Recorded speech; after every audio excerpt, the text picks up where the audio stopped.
Welcome to the Great Detectives of Old Time Radio, today brought to you by the Art of Crime podcast. From Boise, Idaho, this is your host, Adam Graham. If you have a comment, email it to me, box13@greatdetectives.net. Follow us on Twitter at Radio Detectives and check us out on Instagram, instagram.com/Great Detectives. If you want to be sure to never miss an episode of the podcast, I encourage you to follow us using your favorite podcast software. In a moment, I'll be bringing you this week's episode of Dangerous Assignment. The original air date will be October the 6th, 1950, and the title will be Contact Marta Gelber and Smash Sabotage Ring. But before Steve gets his assignment, I do want to go ahead and let you know about our sponsor. The Art of Crime is a brand new history podcast about the unlikely collisions between true crime and the arts. Season 1 is titled The Unusual Suspects, Artist Accused of Being Jack the Ripper. It profiles 6 renowned artists who have fallen under suspicion as the Whitechapel murderer. Beloved children's author and poet Lewis Carroll is the one best known to us today. Joining him, among others, are the theatrical wig maker and costume designer who supplied Scotland Yard with disguises while it was hunting the Ripper, the actor who originated the dual role of Dr. Jekyll and Mr. Hyde and was playing it in London at the time of the killing spree, and the Victorian pop star whose brother, it so happens, has also been accused of committing the crimes. As you meet each artist, you'll find out who they were, what it was like to work in their trades in the Victorian period, and why they've been nominated as Ripper candidates. Then there is the larger question: why have artists, especially great artists, proven so attractive as suspects? Subscribe today wherever you get your podcast, and make sure to visit www.artofcrimepodcast.com. You can also follow the Art of Crime podcast on Facebook and Instagram. And now, it's time for Dangerous Assignment.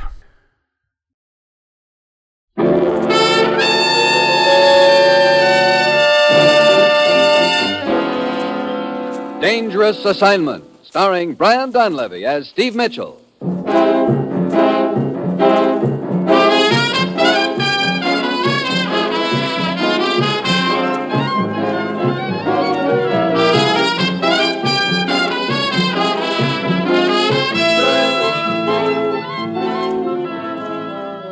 Yeah, danger is my assignment. I get sent to a lot of places I can't even pronounce. They all spell the same thing, though, trouble. But when I walk into the commissioner's office, I don't realize this assignment's going to involve my racing to crack a case before the killer pulls the trigger on me. Then having that race end up in a dead heat.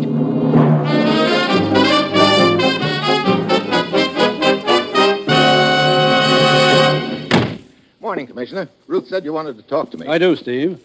About your love life. My what? You heard me.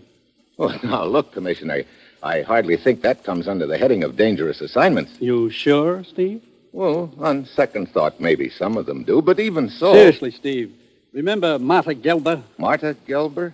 Brother, you seem to be specializing in making me squirm this morning. Why, Steve, seems to me I can remember a time when that name was sweet music to your ears. Sure, pre-war Vienna. Just a sweet young doll, I thought.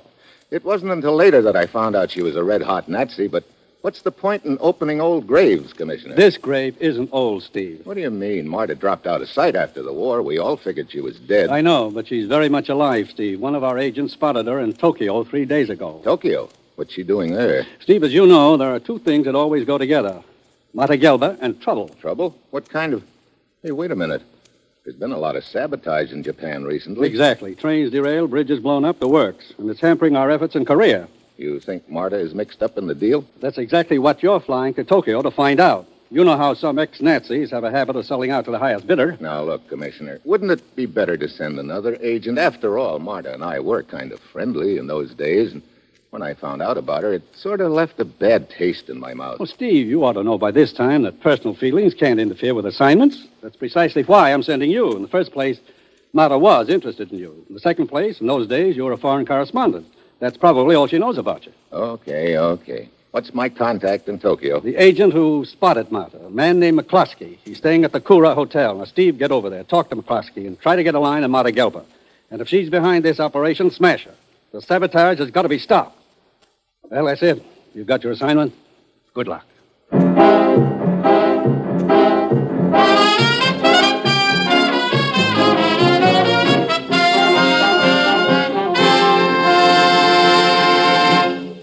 The National Broadcasting Company is presenting Dangerous Assignment, starring Brian Donlevy in the role of Steve Mitchell, colorful, two-fisted government agent.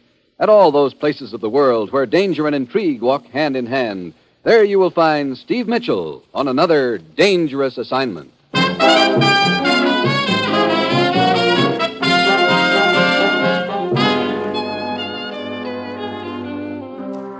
Sure, I've got my assignment, and on the surface it sounds great. Take a little trip to Tokyo and renew my acquaintance with an old flame. But I've got an uneasy feeling that before the deal is through, that old flame is going to turn into a grade A blowtorch. It's Thursday when my plane lands in Tokyo, and I head for the Kura Hotel and McCloskey. The situation here isn't good, Mitchell. Whoever's behind the sabotage that's been going on has been running the deal real smart. They've apparently got up-to-the-minute information on troop and train movements. They're causing a lot of trouble for us. You think Marta Gelber could be behind the deal, McCloskey? Well, that's a good guess, but the trouble with guesses is there's never any proof. You know the way Marta operates, when she operates. Yeah, slightly. Well, I'll give you all the dope I have on Marta, but it isn't much. She's apparently been living here in Tokyo for about 2 years.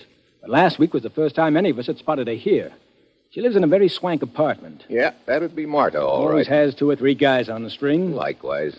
And according to my information, has been throwing plenty of dough around. Sounds like she hasn't changed a bit. Well, lately she's been hanging around the racetrack quite a little. Racetrack. Uh-huh. Hey, that might be a good place for me to bump into her. Accidental-like. Speaking of people who haven't changed a bit. Who, me? Well, you never can tell. I might pick up a long shot out there. Yeah, you might. But just one thing. What is it, McCloskey? Well, now, you know Marta better than I do, Steve. You know she can be about the most dangerous thing on wheels, so be careful. And just be sure if you do pick up a long shot, it's a horse, not a slug.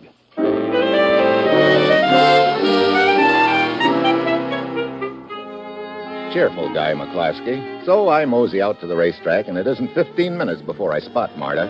She's got an expensive fur draped around her neck, a racing form in one hand, and a wad of bills in the other. And she looks better than ever. I bury my nose in my racing form and start walking towards her. Oh, I'm sorry. why don't you look? Stephen Mitchell. Why, Marta. Oh, Stephen, darling. Hey, that's what I call a welcome home. Oh, darling, it's been so long. I can't believe it's you. Oh, how wonderful. Let me look at it. No, you have not changed one bit. Neither of you, Marta. Oh, I almost forgot. I am furious with you, Stephen. Go away. After 8 years, you're furious with me. Oh, that's great. Well, what did I do? That is what you did not do, Stephen. That night in Vienna. Remember? You promised to come back later, and you never did. Oh, that. Well, I got called back to the States all of a sudden. Well, it will take me at least 5 more seconds to forgive you. You're still writing for those silly newspapers? Oh, after a fashion. What are you doing in this neck of the woods, Marta? Oh, that is a long story, Stephen. Well, I'm a good listener. Well, right after the war, I met one of your GIs in Europe, and I married him. Met him and married him. Sounds like a real fast deal. It was just one of those silly things, Stephen. It lasted quick. Oh? Yeah.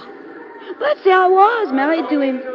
So I came with him to the United States and later here to Japan with the occupation forces. Look, I didn't realize you were complete with husbands these days. Oh, no, don't let go of my hand, silly. I'm not married anymore. Oh, how come? A few months ago, he died in an accident. Oh. Yeah, poor boy, he was nice. I see. Listen.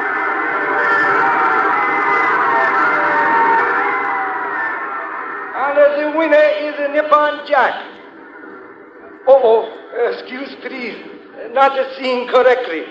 G.I. Joe is the winner. So sorry. So now I work for importing firm here. But Steve, all these things about me. What do they matter now? I guess they don't, Marta. Nah, of course they don't. Because now we are together again. Stephen, we have so much to say to each other, and this noisy racetrack, it's no place to say those things. Maybe you've got a point, Marta. Here is my address, Stephen. You will come to see me tonight? Okay. I'll be there. I'm sorry I'm late, Marta. I had... Oh, I didn't realize you were occupied. Oh, this is a very old and dear friend I wanted to meet, Bill. Stephen Mitchell, a newspaper correspondent. Stephen, this is Sergeant Bill Duncan. He's a very nice boy. Thanks for the build-up, Marta. Glad to meet you, Mitchell. Sergeant, well, I better be getting along. Oh, no, don't leave, Stephen. Marta, I thought that we'd plan on having a drink together. Oh, did we? Oh, yeah, yes, we did. But I see you later, Stephen. Sure. Well, glad to have met you, Sergeant. Yeah, thanks. Come along, Marta. Sergeant. One moment, please. What? How very important information for you. Yes? Who are you? Suki have information of great value. Oh, what is it? Oh, too crowded here to talk. Please to come. Okay. Who sent you? I am messenger from heaven. What? So, is better here. You bet. Now, what is this important information you've got for me? Oh, big killing. You bet. Killing? Where? Soon. Big sweeper. Sleeper. Look, I don't... Oh, wait a minute. You mean sleeper? Yes, sweeper. Next race. You bet. Horse named Konichiwa. Oh, great. Even in Tokyo, they've got touts. I'm sorry, Buster. Oh, but cannot lose. Positively sure cinch. Absolute. You bet. Sure. You bet. Got a match, mister? Yeah, I have a... Oh, McCloskey. Yeah. Light me up while we talk, huh? Sure. I see you spotted Marta, okay? Yeah. Who's the sergeant? Oh, Duncan. He's one of the boys she's got on the string. He's been seeing her quite a lot lately. Maybe a little too much. Thanks. You said whoever was behind this sabotage was apparently getting inside information? That's right. This Marta Sergeant Duncan business. It could add up to something pretty nasty. Well, I better shove. I've got a date with Marta tonight. Oh? Didn't waste much time. Neither did she. Is there someplace I could meet you afterwards? I may pick up some information from her. Yeah. And there's a little rundown bar not far from my hotel, Watanabe's. I'll be there at midnight. Okay, see you then.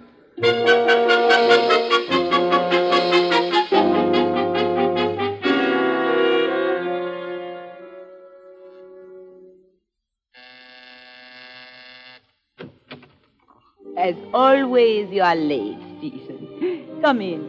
Thanks.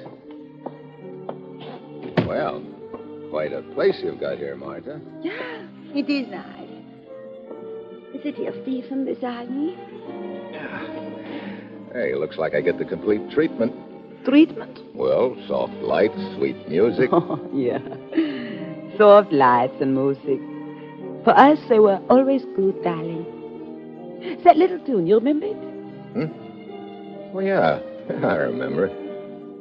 Oh, Stephen, it is so good to have you close to me once again. Who could that be? Great timing. Yeah?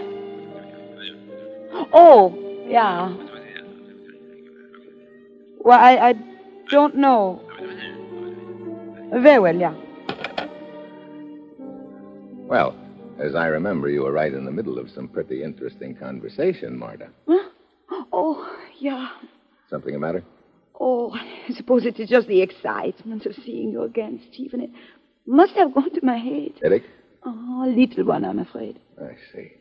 Well, in that case, maybe I'd better shove off and let you get some sleep. Huh? Oh, darling, would you mind?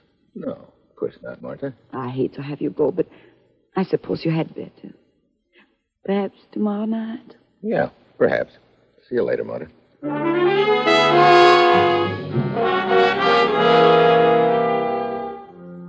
I leave Marta's apartment, go across the street, and wait in the shadows. I don't need a crystal ball to tell me that telephone call she got had something to do with her sudden headache. Pretty soon, a guy comes hurrying down the street and turns into the apartment house. As he enters, I get a look at his face. Yeah, Sergeant Duncan. At this point, I figure I'd better see what kind of a line I can get on this Duncan. So I go over to Army headquarters. Well, evening. What can I do for you, mister? You holding down the fort here, Sergeant? Yeah, lieutenant's out somewhere. Well, I'd like a little information, Sergeant. Might just well call me Tennessee. The rest of the boys do. I wonder why. Sticks out all over me, don't it? Hey, just what kind of information you looking for, mister? About one of the men attached to this command, Sergeant, Bill Duncan. Oh? Well, tell you now, we got a little rule around here. Somebody starts asking questions about one of our boys, we just kind of like to know who's asking. That's a good rule, Tennessee. Here's my credentials. Yeah, they sure enough are. All right. What you want to know, Mr. Mitchell? Anything you can tell me about Sergeant Duncan? Well, for one thing, he's attached to intelligence. Oh? Filing clerk or something. He ever mention a girl named Marta to you? Why, sure. Duncan used to be a friend of Marta's husband. Fellow who got himself killed in an accident a couple of months ago. I see. Lieutenant ought to be back in an hour if you want to wait to talk to him. Thanks, but I've got to meet a guy in a few minutes. I'll check with the lieutenant later.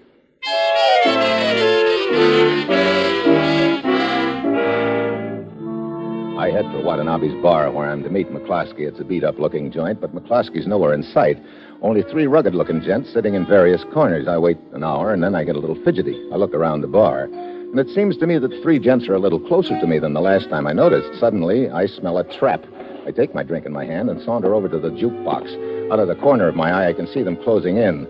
Just before they jump me, I flip my drink into one's face, heave a chair into another. The third one lunges at me. I give him a lift. Then I dive for the door and out onto the sidewalk. I duck into the alley beside the bar. But the hoods are on my trail. I look back over my shoulder as they reach the entrance to the alley. One of them's got a gun. Just then, I trip over something and fall flat. The slug whistles over my ear, and I know the fall I took saved my life. Then they must figure they got me, because they jump in a car and dig out. I get to my feet and light my lighter to see what I tripped over. A body. I roll it over. It's McCloskey.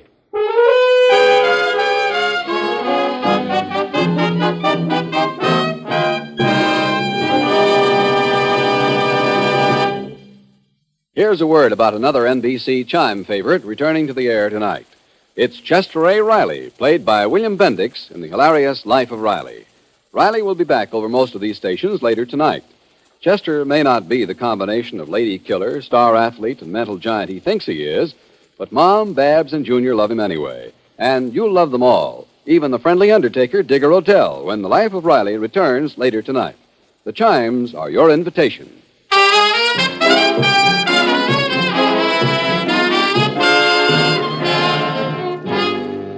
And now, back to Dangerous Assignment and Steve Mitchell.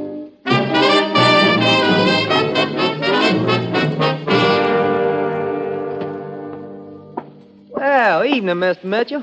Back again, huh? Yeah, back again, Tennessee. Is that lieutenant here now? Yeah, here I am. Oh, Lieutenant Ames, Mr. Mitchell. Lieutenant, this is a government agent I was telling you about. Oh, yeah. Look, Mitchell, could we talk later? I'm in a hurry right now. Lieutenant, you've got a sergeant named Duncan who looks to be up in his ears. It's a very nasty deal right now. Duncan? Matter of fact, I'm on my way to see him right now. You mind if I go with you? Well, not at all. I'd like to question him with your permission. Afraid he couldn't give you much in the way of answers, Mitchell. Why not? I just got a call. Duncan's in a staff car down at the railroad yards with a bullet in his head.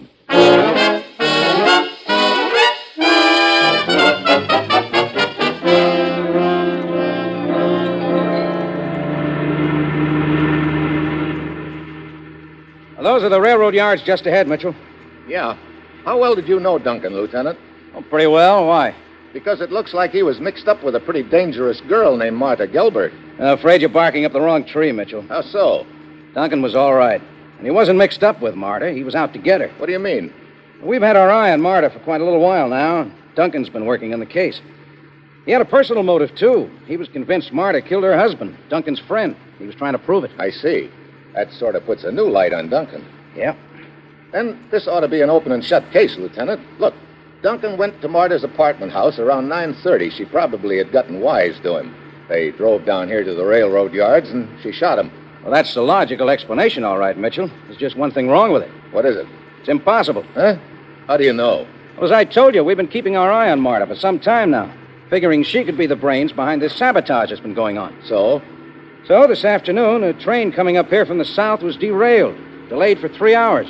Just got in half an hour ago, as a matter of fact. Well, what's all this got to do with it? I figured it might be time to do a little questioning, so I dropped in on Marta. Tonight? Yeah. Got there about 5 minutes after 10 and stayed until about 11. I still don't see... They told me over the phone that Duncan's time of death had been fixed at 10 o'clock. These yards are a good 20 minutes drive from Marta's apartment. She couldn't have killed Duncan at 10 and have gotten back to her apartment by 5 after when I arrived. Oh, great. Our case against her blows up right in our face. Sure does. Oh, here we are. That must be the staff car over near the freight train. Yeah.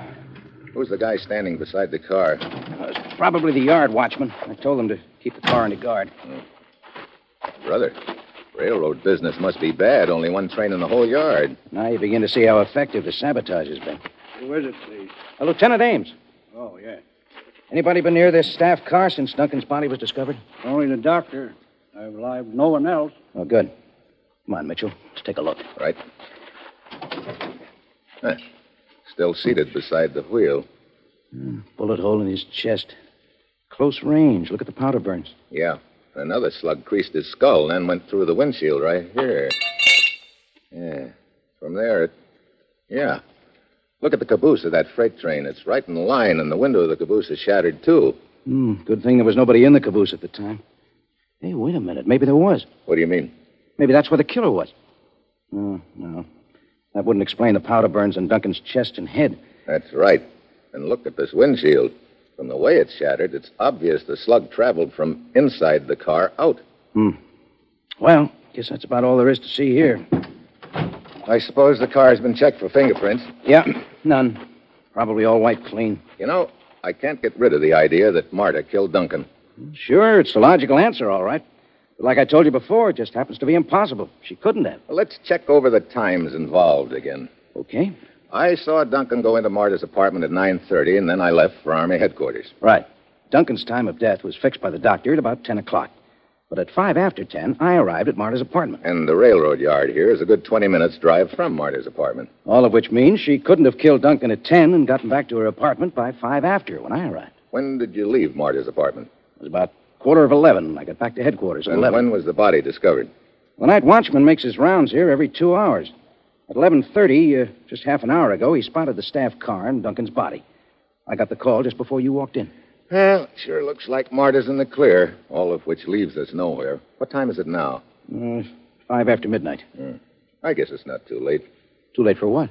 To drop in on Marta again. You still think she did it, don't you? Yeah, but thinking it and proving it are two different things. They sure are. Particularly when it so happens that I'm Marta's alibi. Yeah, that makes it tough. Well, won't hurt to pay her a visit anyway. See you later, Lieutenant.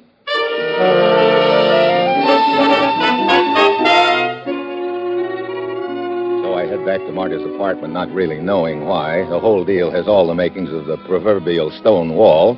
It's my hunch against an airtight alibi, and at this point it looks like I'm going to come out second best.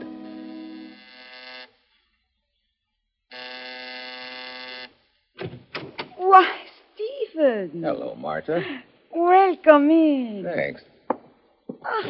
This is a surprise. Yeah, I know it's a little late to be calling, but... I'm glad you came back, Stephen. How's the headache? Much better, thanks. Sit down. Okay. I'm afraid I've got some bad news for you, Marta. Oh? Oh, your newspaper's not sending you away again so soon. No. I mean your friend, Sergeant Bill Duncan. Bill? What about him? He's been murdered. Murdered? Bill? Oh, no. Yeah. Oh, Stephen, I cannot believe it. When did it happen? About 10 o'clock tonight. What? That must have been right after Bill left here. But who did it and why? Who would want to kill Bill? That's what the Army's trying to figure out, Marta. Poor Billy was such a nice boy. Funny. That's what you said about your husband, too, wasn't it? Stephen, what do you mean? Skip it. No, wait. You surely do not think I had anything to do with this? Why should I? Well, there's no reason for you to, but... Another thing. Lieutenant Ames of the Army came to question me this evening. He arrived shortly after Bill left. He wanted to talk about all this sabotage which has been going on lately. That's strange. You wouldn't know anything about that, would you? No, of course not. This frightens me, Stephen. That anyone should even think I could be involved in such a thing. Well, probably doesn't mean a thing, Marta. Just routine questioning. Let us not even talk about it anymore, huh? Suits me. Yeah, I fix us a nice drink. And we forget all about this and we talk about the times there were in Vienna, huh, Steve? You know, maybe there can be times like that again. For you and me. Soda or water? I said soda or water. Stephen? Oh, soda. Oh, my. You were 1,000 miles away. No, not that far. Perhaps I should not have interrupted your train of thought. Huh? Oh, it doesn't matter. That's one train that's getting nowhere right now. Matter of fact, you might say it's been derailed. What is it, Steve? Nothing. Look, Marta, why don't we find a bar around here somewhere and have our drink there? A bar? Yeah, is there one near here? Well, yes, but why go to a bar, Stephen? It is so much cozier here. Well, this place kind of depresses me a little. Well, you told me earlier you liked it. I know, but I suddenly feel like doing the town. How about it? Well, it's pretty late. Not too late, is it? Well, all right, Stephen. It is never too late with you. There's a very quaint little bar down the street. I get my coat.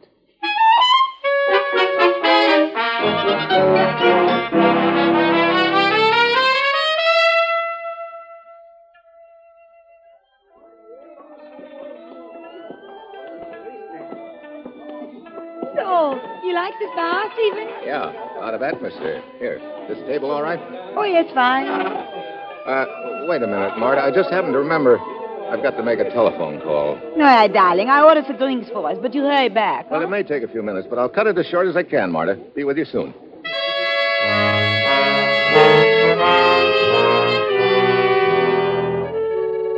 I go down the back hall and out the door into the alley. Then I head for Marta's apartment. I'd slipped the catch on her door when we'd left, so it's unlocked. I go inside and start looking. I know what I'm looking for, but I don't have much time to find it. It isn't in the front room, so I go into her bedroom. There's a chair that looks a little out of place. I move it, and there it is, a little hole in the wall. I take a knife out of my pocket and start digging into the plaster, and what I pry out of that little hole in the wall doesn't surprise me at all. A bullet. I'm sorry you came back here, Steve. Well, hello, Marta. You really should not have, you know. If I hadn't, how could I have made sure it was you who killed Bill Duncan? Oh, that is a very dangerous thing for you to say, darling. Particularly when I'm holding a gun on you. It's the truth, isn't it? Is it? Sure. You also had McCloskey killed because he was getting too warm. You're also the little lady who's been organizing all the sabotage. Perhaps what you are trying to say, Stephen, is that you're not merely a newspaper correspondent. That's right. I was sent over here to Tokyo to find out who was responsible for the sabotage. Right from the start, I figured it was you. Now I know I'm right. And that is why you made the excuse about the phone call. To come back here and find that bullet which seems to mean so much to you. Yeah. But you got a little suspicious of me and followed me back here. Stop where you are, Stephen. It will do you no good to try and circle around me. I said stop. Okay. Stephen, I think you know I must kill you now.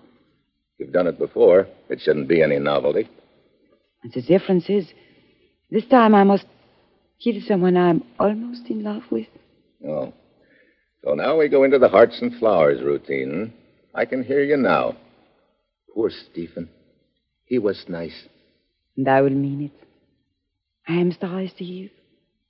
Could have been nice for us. Are you kidding? You think I'd have any ideas about making sweet music with a cobra?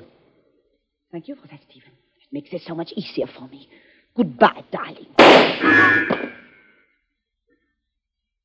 Well, knocked the gun right out of her hand. Nice shot, Lieutenant. Yeah, not bad at all. Lieutenant Ames! I spotted you at the window. I was circling to get out of your line of fire. Well, that's what I figured.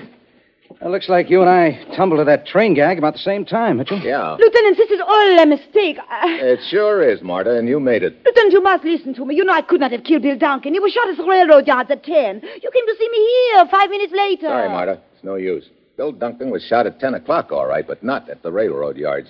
No, that is a lie. Bill came to see you at 9:30. You know he finally had the goods on you as head of the sabotage ring. You maneuvered him into your bedroom and shot him twice. Once in the chest, and the second slug grazed his head and plunked into the wall. That's the slug I just dug out of the wall. It is not true. And before you had a chance to dispose of the body, I showed up. All the time I was talking to you, Duncan's body was right in the next room. You are insane. When the lieutenant left, you drove the body down to the railroad yards. There was already a bullet crease in Duncan's skull, and you wanted to make it look like he'd been killed at the yard. So you fired a slug past his head, through the windshield, and through the window of the caboose standing near the car. I will not listen to this. You have no proof that Bill was not killed at the railroad yard. You want proof? Okay, I'll give it to you. The lieutenant told me that on the way to the yards that another train had been sabotaged and had just arrived. That was 11 o'clock, Marta. Well, That's right. We weren't paying much attention to that fact then. I guess we both tumbled to it about the same time. I'm sure you get it, Marta. There was no train there at 10, the time of Bill's death. No caboose for that slug to plug into. And to think I once thought I loved you. Oh, save it, Marta. You know, it's pretty funny. Huh? We didn't trap Marta. She trapped herself. What do you mean? You figure it out. You get hooked because the train wasn't on time. It wasn't on time because your outfit had sabotaged it. It's pretty fitting at that. Marta wrecks a train, the train wrecks her. Yeah. Matter of fact, you might call it cooking your own caboose.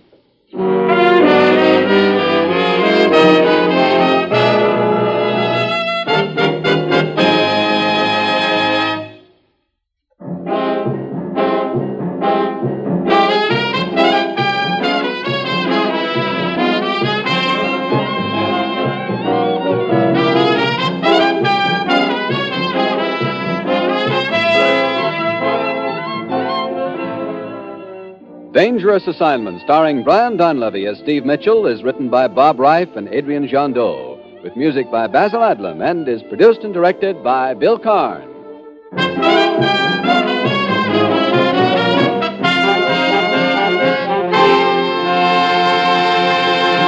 3 chimes mean good times on NBC.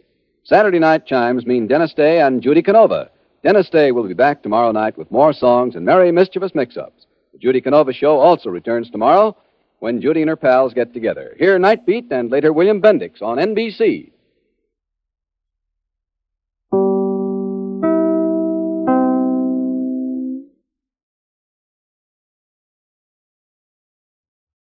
Welcome back. Definitely an ironic way for the villain to be undone, and a reminder that if you're going to plant the body at a mobile crime scene, you have to make sure that it was actually there at the time of the murder. We also picked up a little bit of extra backstory on Steve, that he actually was a foreign correspondent. Now, that is still compatible with the story of him having graduated the Naval Academy. If Steve Mitchell is the same age as Brian Donlevy, then he'd be 49. Probably graduated the Academy in 1923. Do his, I think it's 10 years of required service when you graduate from one of the academies.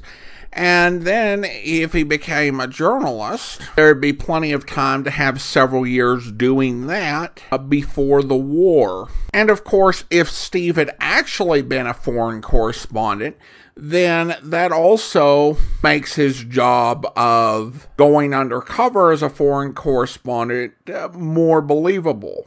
I want to go ahead and once again thank the Art of Crime podcast for sponsoring today's episode. Well, now it's time to thank our Patreon supporter of the day. Thank you to Kevin, Patreon supporter since last August, currently supporting us at the Detective Sergeant level of $7.14 or more per month.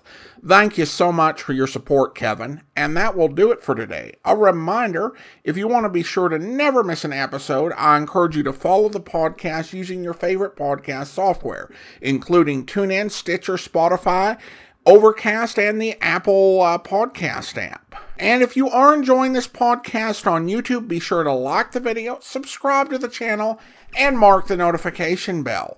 We will be back next Wednesday with another episode of Dangerous Assignment, but join us back here tomorrow for Philo Vance, where... Sit down, Markham, sit down. Nice of you to drop into my office. Thank you, Vance. Always glad to see you. I'd have phoned, except that this is something I'd like to talk to you about in person. The district attorney making a personal appearance. Be careful, Markham. We will have a review of this meeting in Variety. They'd have nothing to print, Vance, because that's exactly what we have in 2 identical murders which have occurred in the past 2 weeks. Oh? Sounds interesting, my friend. What's the complete story? It's just this. 2 wealthy men in this city have been killed, strangled by a rope. Apparently, they interrupted robberies in their homes because the safes of both had been ransacked. We know a lot of money and securities were stolen. And the killer left no indication of his identity? None we can find. Sergeant Heath's looking for some kind of a lead right now. He's been working on the murders since they happened. Heath's a good man. If there's anything to be found, he'll uncover it. What did you want me to do? Find whoever it is who is responsible for the killings. Mm-hmm. Only I can give you nothing at all to work on, Vance, except that I'm reasonably certain both were done by the same man or men. I hope you'll be with us then. In the meantime, do send your comments to box13@greatdetectives.net. Follow us on Twitter at Radio Detectives and check us out on Instagram. Instagram.com/greatdetectives. From Boise, Idaho, this is your host, Adam Graham, signing off.